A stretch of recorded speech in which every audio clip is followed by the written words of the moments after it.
अब कोई चहल पहल दिखाई नहीं देती। माँ बता मुझे, जब बता कुछ सूखी लकड़ियां और हवन सामग्री का इंतजाम करो, ठीक है? ठीक है, आप जाओ और ये राम आप गिरा दिए मेरी कुटी में। तो भक्त शुमान अली, आप तो अंतर्यामी हो, आपको तो सब कुछ पता है, फिर भी मैं आपको बताता हूँ, मैं अपने पिताजी की आज्ञा का पालन करने के लिए 14 वर्ष के लिए वन में आया हूँ। ऐसा पुत्र धन्य हो, इस पृथ्वी पर सभी माताओं को ऐसा पुत्र मिले, सभी पिताओं को ऐसा पुत्र मिले और सभी भाइयों को ऐसा भाई मिले जो एक भाई के लिए राज्य छोड़कर जंगल में साधु के वेश में आ गया और पिता की आज्ञा का पालन कर रहा है। मैं भी धन्य हूं कि मैं आपका भक्त हूं। मुझे अत्यंत खुशी हुई कि आप अपने पिता के वचनों का पालन कर रहे हैं और साथ में आपके भाई और दादा भी है। इधर प्रभु ये कुछ कंदमूल फल खाइए। इधर श्री रामचंद्र जी मुनिराज से पूछ रहे हैं कि मुनिराज आप मुझे ऐसा स्थान बताइए कुछ दिन वहां पर मैं व्यतीत कर सकूं। तब बादरी ऋषि और वो कहते हैं जो इन आंखों से राम आप तो दयाशर के स्वामी हैं और आपने जो रहने के लिए मुझे स्थान पूछा है, उसके लिए तो मैं यही कहूंगा, जो आपको हृदय से पूछता है आप उसके अंदर में रहो, जो आके आपको देखती हो और आपकी आंख में तरसती हो उन आंखों में आप रहिए, जो कान आपके नाम की धुन को सुनते हो उनके कानों में रहो। आप दयाशर के स्वामी हैं, अंतर्यामी हैं, ये सारा संसार आपका है। जो जिस भाव में आपको देखना चाहता है, जिस भाव में आपको स्मरण करना चाहता है, आप उसी भाव में, उसी देश में, उसी जगह विराजमान हो रही है। हे बोलेगा, ये तो आपकी बात सही है, पर मुझे कई दिन आपके पास व्यतीत करते हुए हो गए हैं। आप मुझे ऐसा कोई स्थान बताइए जहाँ मैं कुछ दिन व्यतीत कर सकूं। मेरे अनुसार यहाँ से कुछ दूरी पर चित्रकूट नामक स्थान है, आप वहां पर रहिए। वहां पर जो जगह है काफी सादे साधु सन्यासी रहते हैं, तपस्या करते हैं, स्थान भी पवित्र है, परंतु कुछ राक्षसों का भी वहां पर डर है, तो आप सावधानी पूर्वक चित्रकूट में रह सकते हैं। वह काफी उचित स्थान रहेगा आपके लिए। ठीक है गुरुवर, आज्ञा दीजिए। अभी तुम गए नहीं हो? अरे मैं आपका इंतजार कर रहा था, मैं आपसे मिलकर जाऊं, क्योंकि मेरे साथ राम और सीता और लखन कोई भी नहीं आए और मैंने उसे बहुत समझाया कि मुझे महलों में जाना है, मैं तुमसे क्या जवाब दूंगा। अरे मित्र, ऐसी कोई बात नहीं है।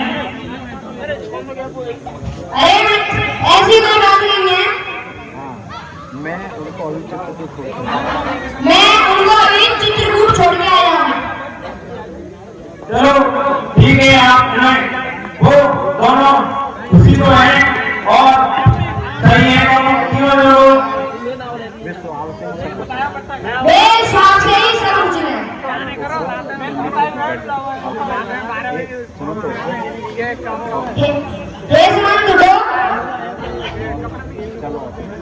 और चलो अपने सुमंत्र को पकड़कर के निशाना दिखाते हैं क्योंकि वो बहुत दुखी है। इससे बढ़िया तो मैं महल में जाऊंगा और रानियों को महाराज को क्या जवाब दूंगा, और जो जनता है अयोध्या की उनको मैं क्या बताऊंगा, कौन से मुझे महलों में जाऊंगा। मुझे कहीं पर रात में मैं महलों में जाऊंगा और मुझे कोई देख ना ले तो मैं यहाँ पर विश्राम करता हूँ और मैं रात को निकलूंगा यहाँ से। और जैसे ही दिन छिप जाता है तो धीरे से वो लोग अंदर प्रवेश कर रहे हैं, और जैसे ही सुमंत को आता देखते हैं तो संपूर्ण नगर निवासी वहां पर आ जाते हैं और वहां जाकर के अंदर खड़े हो जाते हैं। जैसे ही महाराज के सामने जो खड़े होते हैं उनकी मूर्छा से वो जागते हैं, और जैसे ही उनकी निगाह सुमंत पर पड़ती है तो राजा दशरथ बिलक बिलक करके उनसे पूछ रहे हैं, हे सुमंत्र आ गए तुम? कहाँ है मेरे राम, कहाँ है लखन, कहाँ है सीता? हे सुमंत्र बतलाओ मुझे, मेरा मन व्याकुल हुए जा रहा है, मुझे बतलाओ जल्दी मेरा राम कहाँ है, कहाँ है सीता, बतलाओ जल्दी। हे महाराज मुझे क्षमा करो, मैं क्या करूं, मैंने उनको बहुत ही समझाया और मैं 2-4 महीने मैं जंगलों में भटकता रहा हूं कि मुझे समझाए, मैंने बहुत ही समझाया पर उनके कोई समझ में नहीं आया। उन्होंने मुझे वहां से भेज दिया क्योंकि उन्होंने कहा कि मेरे पिताजी हैं बहुत ही परेशान होंगे, जाकर आप उनकी सेवा करें और मैं 2 वर्ष काट कर मैं भी वापस ही आ जाऊंगा, तुम चिंता ना करें। तो मैं क्या करता महाराज, हाय विधाता, हाय विधाता, जिसका जनता वही हुआ, अब क्या होगा, 14 वर्ष कैसे कटेंगे? ए सुमंत्र मैंने तुम्हें समझा कर भेजा था कैसे भी करके मेरे उन बालकों को ले आना, लेकिन तुम भी उसमें विफल हो गए थे। कैसे धीर धरो दिल में, अधवारे डूबी नैया, मेरे राम गए बन को, बैर निभाई के कैया चौतरफ देखता हूँ, कोई नजर नहीं आते, मैं प्राण मेरे पापी, क्यों निकाल नहीं आते, जैसा किया है मैंने पाया,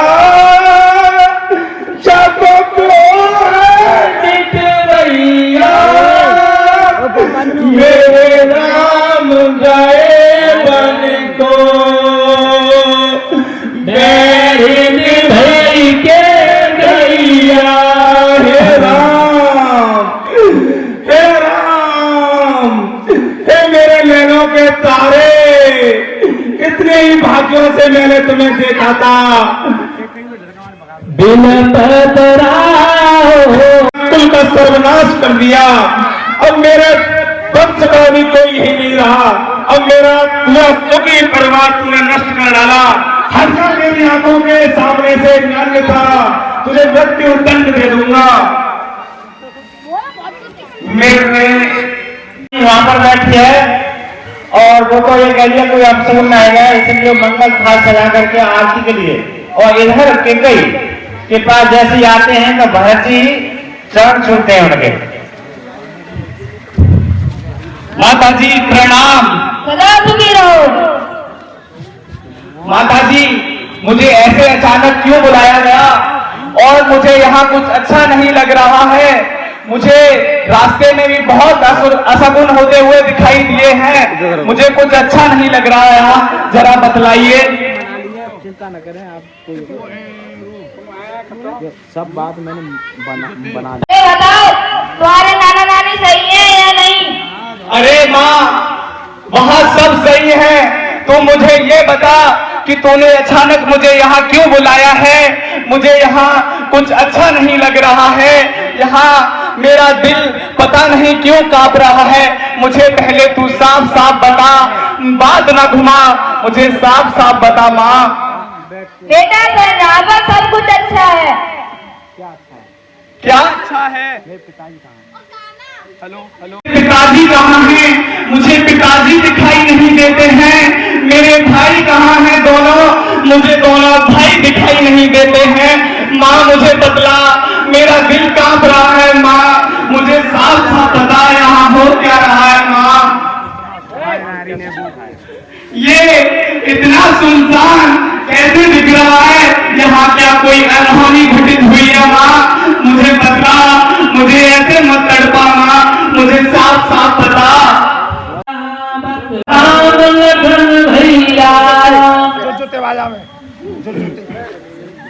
क्या पिताजी नहीं रहे? ऐसा कैसे हो सकता है माँ? ऐसा क्या हुआ? हे विधाता, ये कैसा तूने दुष्ट दिन दिखाया जो अंतिम बार भी मैं अपने पिता की शक्ल न देख पाया। हे विधाता, ये किस दिन का मुझे तू पाप दे रहा है माँ? जरा माँ मुझे बतला, ऐसा कैसे हुआ? मुझे बतला माँ, ऐसा कैसे हुआ? पिताजी, पिताजी। बेटा मेरे पास आकर बैठ, मैं तुमको सब कुछ बताती हूँ। माँ, माँ बता, माँ बता।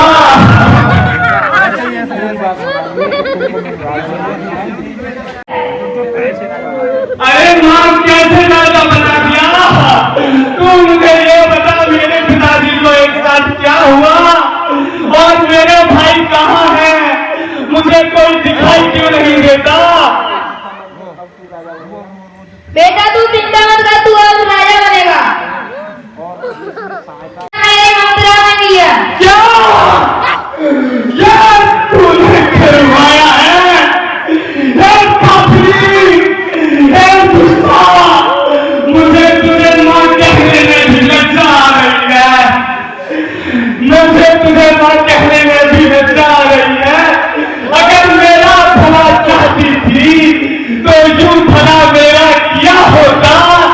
जिस दिन मैंने जन्म लिया दबा दिया गला मेरा होता, दबा दिया गला मेरा होता। माँ मुझे तुझे माँ कहने में भी लज्जा आ रही है। अरे मुझे इसी बात का तो दुख है, ना मैं तेरा दूध पीता, ना मैं इस दिन के लिए जीता। अगर मैं पीता तेरा दूध तो उगल देता, अगर मैं पीता तेरा दूध तो उगल देता। ना मैं आज जिंदा होता, ना ये दुर्दशा होती। बस वो योनि अच्छी थी, पर माता के कई जैसी ना होती, पर माता के कई जैसी ना होती। अरे ओ पति खातनी, अरे ओ पति खातनी, तूने जिसको गद्दी हुई चाहिए थी उसको गद्दी से उठाया है। तूने अपने हाथों से अपना सुहाग मिटाया है। माँ तू माँ कहने लायक नहीं। ये रही यही मंत्र है इसमें, सारा कुछ कराया है। चल लल्लन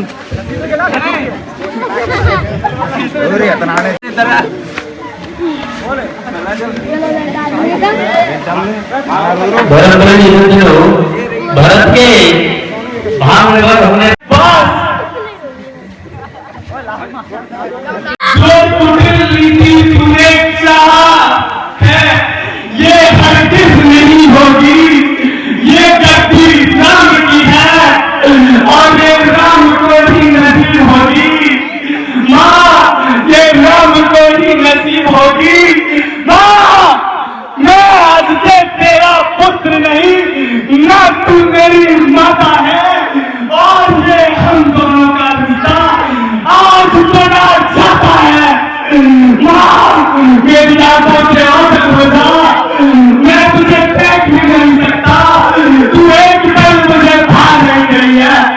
माँ,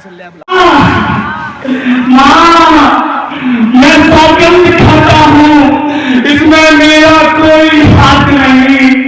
माँ, इसमें मेरा कोई हाथ नहीं।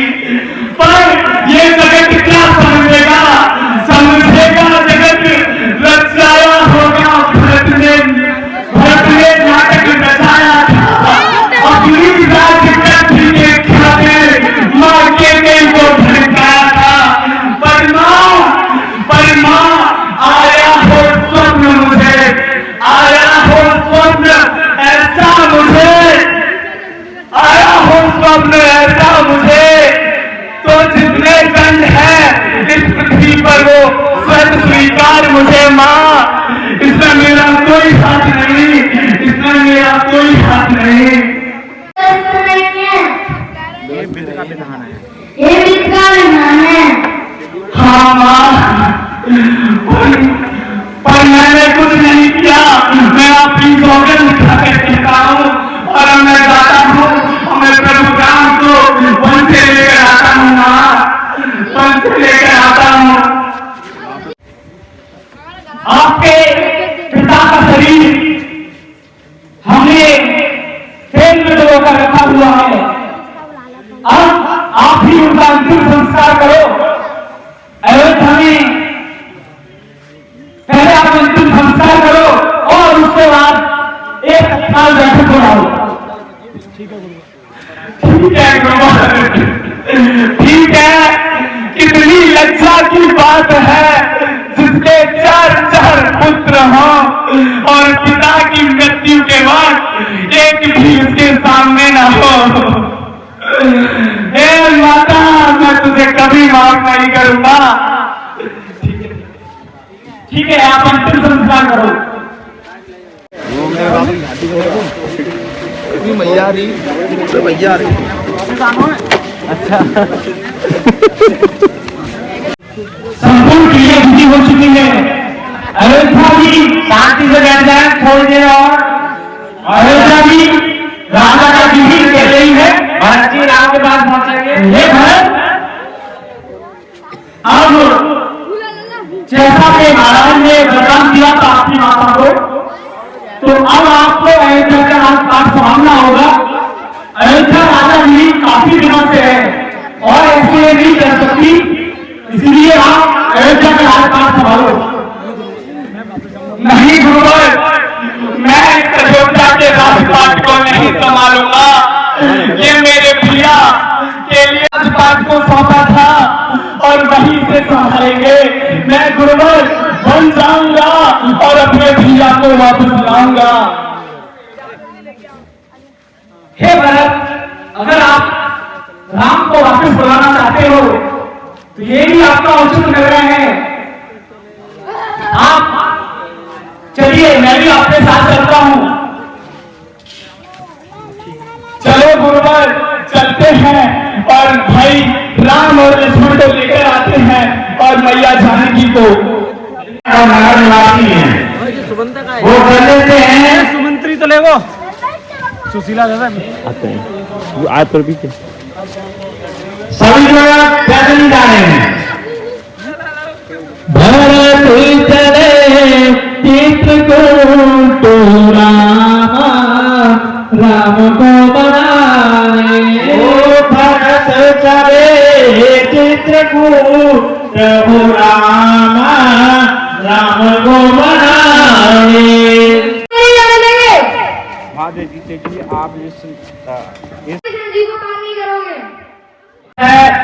ऋषि वशिष्ठ जी वो सामने आते हैं और आते ही वो बताते हैं कि ये हे साहब, आप जैसा सोच रहे हैं वैसा बिल्कुल भी नहीं है। ये आपके मन की गलत धारणा है। ये भरत चतुर्मुखी सेना लेकर राम को बंदी बनाने या मारने नहीं जा रहा। इस चतुर्मुखी सेना में आप देखेंगे तो इनकी माताएं हैं, मैं गुरु हूं, हम प्रभु राम जी गलती हो गई। चित्रकूट राम को बनाया। राम को मनाने। निषाद राय उनके और कहते हैं अब बताओ, तब जो निषाद राय वृत्तांत बता रहे हैं कि मैंने जो है उनको देखा है और मैं चित्रकूट तक उनको पहुंचा करके भी आया हूं। हे निषाद राज, एक पल भी बर्बाद न करो, मुझे बताओ मेरे भाई कहाँ हैं? कुछ देखा है, चलो मेरे साथ। चलो। मैं आगे आगे चलूंगा, तुम पीछे पीछे चलोगे।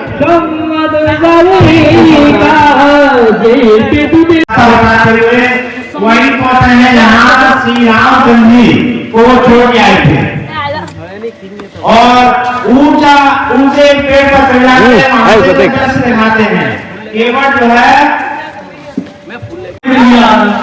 हमें अम्मा पहुंचा करी, इसे शांति नहीं मिली है। आपकी आज्ञा हो तो इसलिए भी मांगना पहुंचा दूं। ये मेरा भाई ऐसा नहीं है, आपको उसने हमें अपने उसका सर्वनाश कर दिया और हमें बदनाम भेज दिया है। अरे ये तो विधि का विधान है। नहीं मगर ये तो विधि का विधान है, मेरा भाई ऐसा नहीं है। कोई शंका से आया है तो आप चिंता न करें। ठीक है। भैया भैया प्रणाम भैया। और श्री रामचंद्र उनको उठाकर अपने गले लगा लेते हैं।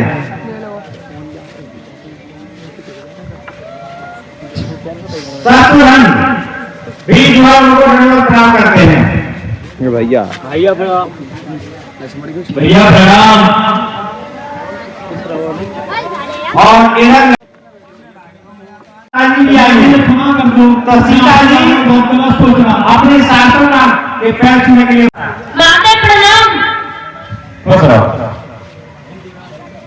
माते प्रणाम। खुश रहो। माते प्रणाम। माते प्रणाम। पुत्रवती हो, सदा सौभाग्यवती भव सके। प्रणाम गुरुदेव। खुश रहो पुत्र संगठन। हे राम विराजिए। यहाँ पे आने का कुछ ना कुछ उद्देश्य है, देखिए। कंदमूल खाने के लिए देते हैं वहां पर और स्नान भी करते हैं। फ्रेश होने के बाद कई दिन हो गए हैं, 1 2 3 दिन, लेकिन भरत जी अपनी बात को उनके सामने जो है प्रकट नहीं कर रहे। नहीं बोलता। हे राम, यहाँ पर इन सभी का आने का उद्देश्य यही है कि आप वापस अयोध्या चले। अयोध्या में आपकी जरूरत है। वहां मेरे पिताजी हैं तो मेरी क्या जरूरत? हे राम, आपके धन के वियोग में आपके पिताजी स्वर्ग से आ गए।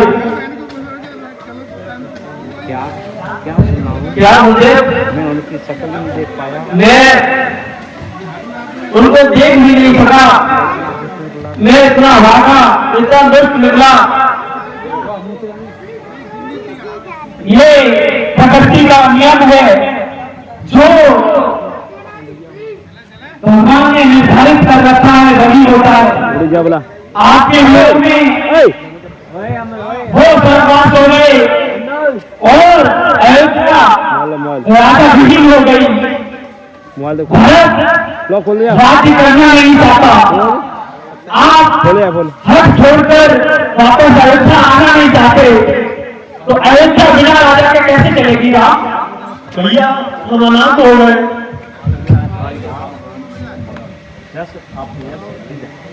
हाँ भाई, अनाथ तो हो गए। मेरा पिता के पुत्र अनाथ ही होता है। हे राम, लाभ हानि, जीवन मरण, यश कीर्ति, ये सब विधाता के हाथ में है। अब ये घटित हो गया। अब आप चार भाई इस खिलाऊंगा अभी तुम्हें। प्रमुख है अयोध्या का राजा होना, जो कि यहाँ पर बैठिए, बैठ जा और वापस चलिए। हमारा, हम दोनों बंधुओं का प्रेम इस जगत से देखा नहीं गया, इसीलिए हमारी माँ पे दुष्कर्म नहीं करवाया गया। भैया, मैं अपने साथ सारा राजमहल का सामान लाया हूँ, आपका जो मन करे वो आप ले लो। अगर भैया आप ये भी नहीं चाहते तो भरत, शत्रुघ्न और लक्ष्मण को अयोध्या भेज दो, मैं आपके साथ वन चलूंगा। अगर आप ये भी नहीं चाहते तो हम तीनों भाई मिलकर आपके साथ चलेंगे। भैया भैया। हे भरत, मुझे आपसे ये आशा नहीं थी कि आप अपनी माँ के बारे में ये कह सकते हो। ये एक पुत्र तो बोलना अनर्थ है। आप इस मिर्जा की भाषा को किस तरीके से प्रयोग कर रहे हो? जिसने अपने पति मेरे पिताजी को मरवा दिया हो और खुद से, तो भैया मैं और क्या कहूंगा। भैया भैया मैं क्या कहूंगा। नहीं भरत, माँ होती है, माँ के बारे में कभी गलत न सोचना चाहिए, न बोलना चाहिए। इस बात को न कहें आप। ठीक है भैया, भैया पर आप मेरे साथ अयोध्या चलिए और वो राजपाट आपका है। भैया आप फिर संभालिए, आप फिर संभालिए भैया। नहीं भरत, आपको तो पता है रघुकुल रीति सदा चली आई, प्राण जाए पर बचन न जाई। मैं पिता के आज्ञा का पालन करके ही अयोध्या आऊंगा। ओ नाथ, करूंगा पर उस गद्दी पर नहीं बैठूंगा। हे गुरुवर, आप इनको क्यों नहीं समझाते? मैं अगर सत्य धर्म को छोड़ दूंगा तो आपको भी पता है मेरे पिताजी की दुर्दशा होगी। आप तो जानते हो अंतर्यामी, आप समझाइए। हे राम, मैं आपकी बात से भी सहमत हूँ और आपके प्रति भरत का जो प्रेम है वो भी प्रशंसनीय है। भरत का ये प्रेम युगों युगों तक गाया जाएगा। आप दोनों की बात से मुझे यही समझ में आता है, भरत राज्य करेगा नहीं, आप अयोध्या जाएंगे नहीं। तो हे राम, आप अपनी चरण पादुका भरत को दे दीजिए। हो सकता है ये चरण पादुका लेकर भरत इसी के सहारे राज्य कर दे, अयोध्या का राज्य संभाले।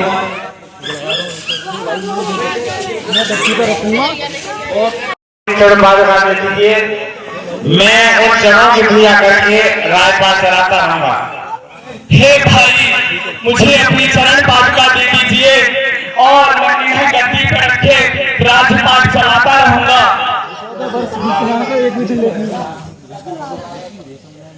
हे भाई, जैसे आप वन में रहोगे और जैसे आप ऋषि मुनि के भेष में रहोगे, उसी तरह मैं रहूंगा और आपसे नीचे ही गड्ढा करके और मैं ये राजपाट चलाऊंगा। भाई दे दीजिए मुझे अपनी चरण पादुका।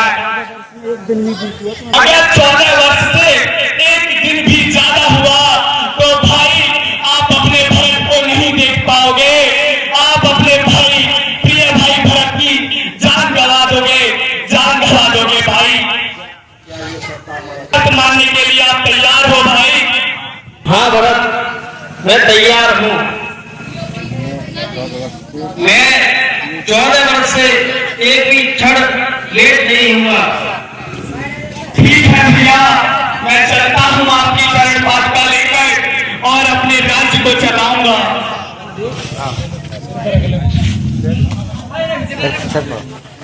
अरे भरत देगे। भरत जी ने चरण पादुका अपने सिर पर रखी। जय श्री राम। और मन में ठान लिया कि जिस तरह से मेरे भाई यहाँ पर मुनि के भेष में रह रहे हैं, वैसे ही जो है मैं भी अयोध्या लौट करके मुनि भेष में और वो भी तो आप लोगों को हमने दिखाया था भरत मिलाप। तो दोस्तों इस वीडियो में भरत ने कितना इसमें अपना बढ़िया रोल दिखाया है। तो दोस्तों आप बने तो भरत जैसे बने, भाई बने तो भरत जैसे बने, और बेटा बने तो राम जैसे। मिलते हैं दोस्तों नेक्स्ट ब्लॉग में। इसके बाद वीडियो आप लोगों को दिखाएंगे सीधा अरण। अब इसके बाद देखें कौन सा आता है। चलते हैं दोस्तों, मिलते हैं नेक्स्ट ब्लॉग में। आप नए हो तो मेरे चैनल को सब्सक्राइब जरूर करें, जिससे आपका नई वीडियो आती रहे। चले मिलते हैं नेक्स्ट ब्लॉग में, बाय।